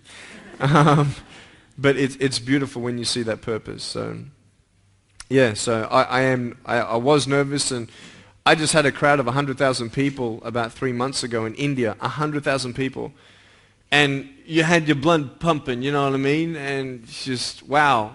And I got up there and I just convinced myself it was just adrenaline. So you turn that into adrenaline and go. So it's good. Yeah. And I look back on my life, and I've been a workaholic. I've worked in earth moving equipment, and I've gone away for a little short time and come back weeks later, months later. Worked up in the Northern Territory and left me wife that I've been married to for 34 years. And now the 4 children I've got, 3 of the boys won't have nothing to do with me. And me wife says, well, you never spent time with them. when they needed you. And I realise now, and I actually rung my son this morning, and I said, Jono, I love you. And he said, look, Dad, I haven't got time to talk to you now. And I realised that if I'd spent more time with my kids and shared with them more, they might have spent more time with me now. But I hope and pray that one day they'll appreciate that I thought I was doing the right thing. I thought I was giving them material goods. That's right. But what they needed was me. As men, as husbands, we have a nature of wanting to protect and to provide for the family. So we're in that practical sense. Okay, how can I protect and provide for my family? I've got to go work. And the more I work, then the more I can provide and protect, and the more that I can show them their love. You see, this is the thing. We're all wired up differently, and that's so important to have that balance. And that's, I think, one of the hardest things in life, is to have that balance in life of being too busy to provide, yet making time to be with them and enjoy the ride and smell the roses. And that's profound. Thank you so much for sharing that. And, you know, I've seen a lot of marriages have a lot of tension just because of not misunderstandings, but lack of knowledge on how we're wired up different as men and women. You see, men will go out and they will go and work hard for all day. And they'll come back home tired, and all they want to do is sit down, have a beer and watch TV. And then the wife will go, well, can you come and help me? And then the husband's offended because, well, don't you see already how much I love you? I've been at work all day, working my butt off, and I just want to rest now. Can't you just give me that? And the wife's like, well, you don't appreciate me because I've been doing the cooking, cleaning, washing, kids, blah, blah, blah, blah, blah. You have no idea what I've been going through, all the bills. And then maybe something wasn't done, one little thing, and then the husband gets angry, and then the wife says, well, you have no idea what I've done. And you just like there's different levels. And, then once the husband's rested, and then the wife wants, once the kids are put to bed, and the wife wants to relax. And then the husband comes and says, hey, honey, how you doing? You know what I mean? And it's just on two different levels. And there's such power in education. If we just understand that. Nick, can I ask a personal question about your family? Sure you can. Do you have siblings? Yeah. Do they have had struggles around having a brother with no limbs? Definitely. I was actually the firstborn in my family. After me, I have a brother and a sister. I'm 24. My brother's 21. My sister's 18. And so we're all about 3 years apart. They have no birth defects. There are no traces of birth defects throughout our families. So this is just one of those things in life that happen. So actually growing up in school, surprise, surprise, I'm the center of attention. Out of all the school, I'm the only guy without arms and legs. And I had that attention. And once I actually started having the confidence of speaking with kids and playing with kids, as soon as I open my mouth, barriers go down because they realize I'm just like anybody else. I've just got no arms and no legs. And so what I did was I made a lot of friends quickly. And then my brother came into school, and everybody knew that my brother was Nick's brother. Everything was referred to Nick. And so I think my brother really sort of lost his identity. And that sort of happens with, younger siblings. Let's say you have a very, quote, successful leader of a child who's school captain, and everybody knows that person as the school captain's brother. And so you're going in their shadow. And that happens naturally. And so my parents' wisdom, when I was going into high school, I was out of primary school, obviously, and then my brother and sister didn't come to my high school. So they had that wisdom in doing that. So I was very thankful for my brother and sister who helped me physically as well, around the house every now and then when I was a child. And I always had their love and support. And they just knew me as Nick. I mean, they don't know anything different. This is who I am. I don't know anything different. And so, yeah. At the same time, a lot of people come up and say, oh, I just wish you could speak to my friend who became a quadriplegic or lost his legs or something like that. And I don't know anything different. And I tell people, I don't know your pain, I don't know how it feels to have legs, then lose them or something like that. And I told your kids today, or what I normally tell at high schools anyway, is that I don't know their pain. I don't know what they're going through, but I know how it feels to be lonely, and I know how it feels to have a broken heart. And I know what's pulled me through my broken heart and healed my heart. So to give them that, just so they can apply it in their own life, it's powerful. So I take my hat off to parents who have kids with disabilities, especially mental disabilities. It's such a different ball game. And they're my inspiration. A lot of people ask me, what is my inspiration? They're my inspiration. To see how they love that child and the purpose of that child, even though they can't speak, they can't think for themselves. They just bring perspective in your life just by a smile. They've done that for me. And just because of that, that's purpose in their life, in my eyes. And there's no mistakes in life, I don't believe. I believe all things come together for the good. And I've seen it in my life anyway. And all I can talk from is my own experience. So. Ladies and gentlemen, it's just been an absolute privilege and honour for our school to host Nik here today. It's been extremely powerful, as I think a lot of you are sort of experiencing the power of the message coming here from Nik. He's such a fantastic guy. He's extremely engaging. But just what he's given our boys and girls today, we just can't place a value on that. The majority of our students chose to hug Nik, and I wouldn't have been able to have predicted that before this visit. And one of the little boys went up and he said to Nik, "You're the man." Nik's response to him was, "I love you." As that little boy walked away, he said to his mate, and he had a smile on his face, he said, "That's the first time," he said, "anyone's ever said they love me." Now, sometimes I think the message that Nik is giving, that little boy I'm sure has got parents and family that love him dearly. But sometimes as parents, we don't say it enough, and I think that might have been the situation. A girl came and said to me, "Mrs. McKinnon, you know, been a bit of a whinger, I reckon, and I'm not going to whinge anymore." So Nik, on behalf of the Pottsville Beach School community, staff, parents and students, thank you very, very much. And it's just been a pleasure to share this tiny little part of your life, and it's been wonderful to be able to celebrate being different. Thank you. Thank you so much. Appreciate it, Debbie. Thank you for giving me this opportunity to speak into your life and share with you my story. I hope you've been challenged and inspired to never give up, and I believe that you have been touched. I'd love to hear from you. Write to me. Go on my website, attitudesaltitude.com. I enjoy reading so many people's testimonials on how my life has impacted theirs. So please write to me or email me. Also want you to know that there is a book coming and a series of DVDs.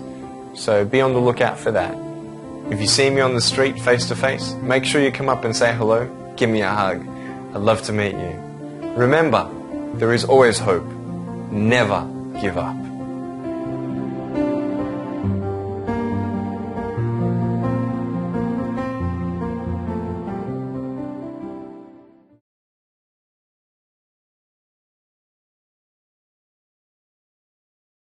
I just love life. I love life. You know, so many people come and say, "How come you smile so much?" And I'm like, well, it's a long story. The irrepressible Nik Vujčich.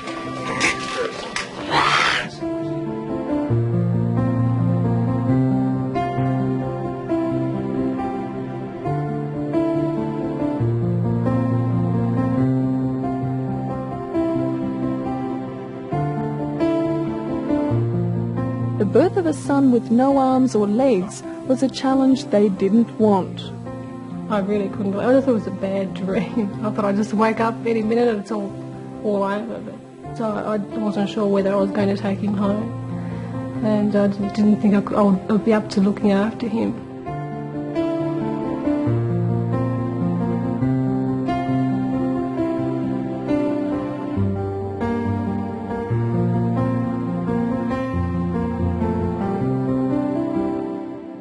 Certainly with time, you grow to accept him, to love him for what he is, the way he is.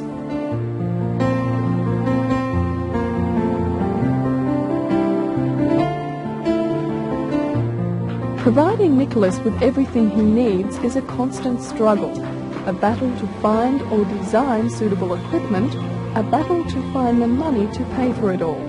There wasn't really much of places or people that you can turn to help you. So everything that we did was with him was trial and error. We just had to take things one day at a time and just work through things, just me and him. Even the doctors couldn't help me much in that regard. I'm saving up my pocket money for a computer at home. He can't move as fast as he'd like, but Nicholas Wojcik is a whiz at computer games. This I realised only too well when the 7-year-old Dynamo thrashed me in the first round. Have you?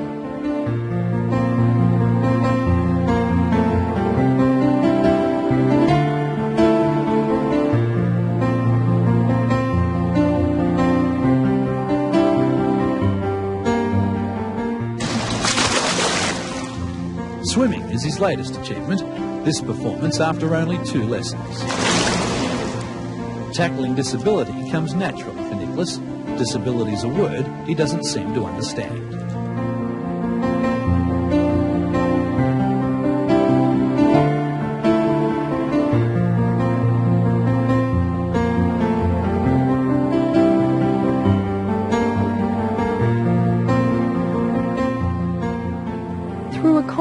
Of technology and sheer willpower, Nicholas is successfully driving his way through his 6-year-old world. But there are some things that still defeat him. Like in the toy box in my room, I want to get something and I can't get it because I don't have any arms or legs. And he regards himself as normal, just with a few bits and pieces missing. You kind of wonder, try to imagine what kind of future is he going to have and what kind of life this person is going to lead. I think he's going to have quite a good life. And he loves life and he rises to the challenge. He works out his own ways of doing things and surprises me constantly. He's a really good kid. He's really great. I wouldn't change him.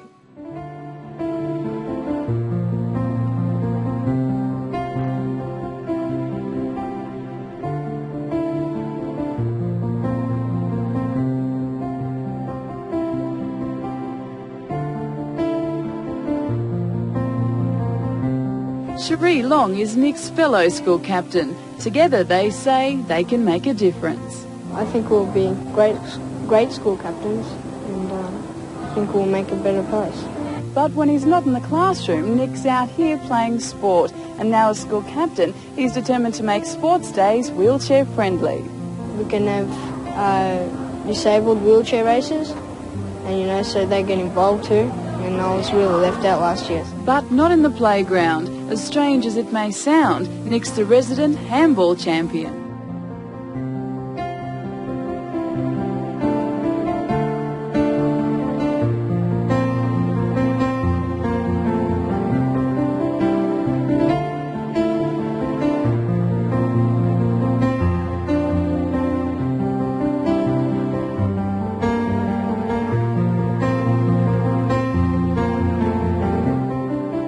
There were times where I sort of looked at my life and thinking, well, I can't do this and I can't do that. And you keep on concentrating on the things that you wish you had or the things that you wish you didn't have.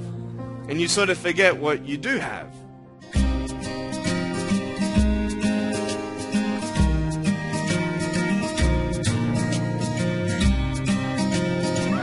Hey, everybody, you want to count with me? Ready, say? 1, 2, 3. She watched them cover magazines and TV screens, wishing she could be more like them. In her eyes, there is more to life than becoming someone people admire for beauty.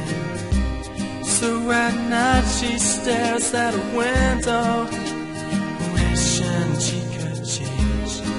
You're beautiful. You're beautiful.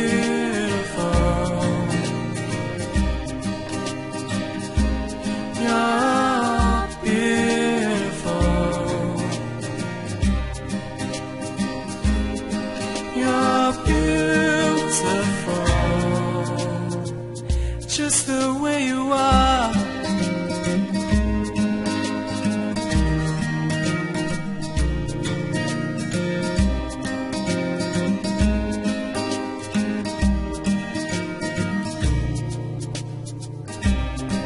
walks busy streets looking for her next mate. Maybe he will be the one.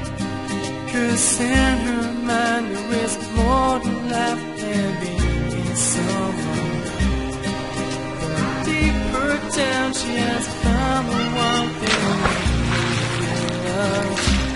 So she is looking for it in all the wrong places.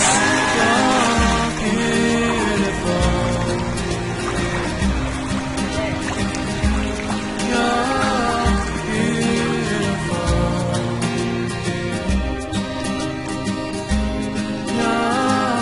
beautiful. You're beautiful. Just the way you are.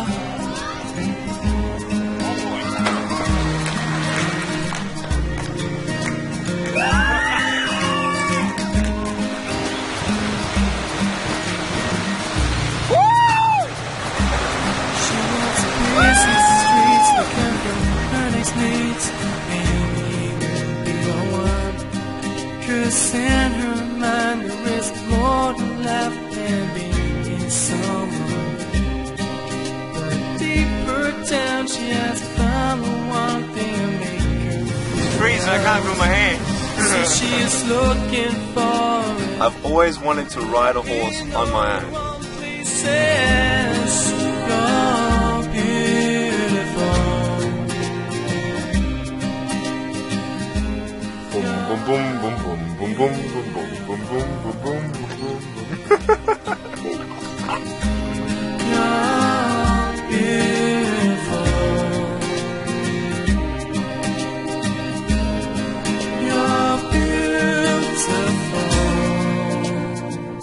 Just the way you are.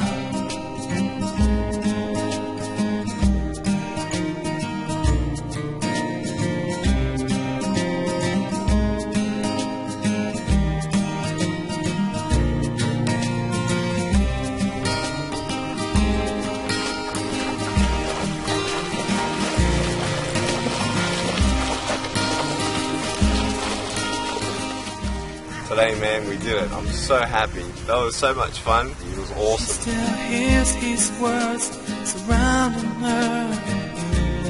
Love you, man. You're good. Thanks a lot, bro. Just Yeah, hugs. they faded away. So at night she stares at a window. Wishing she could change. When she catches her reflection, she hopes there was another way. You're beautiful.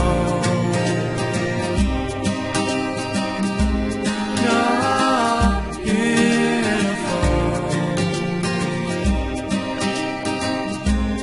You're beautiful. Set. That's fun. Let's do it again. Just the way you are.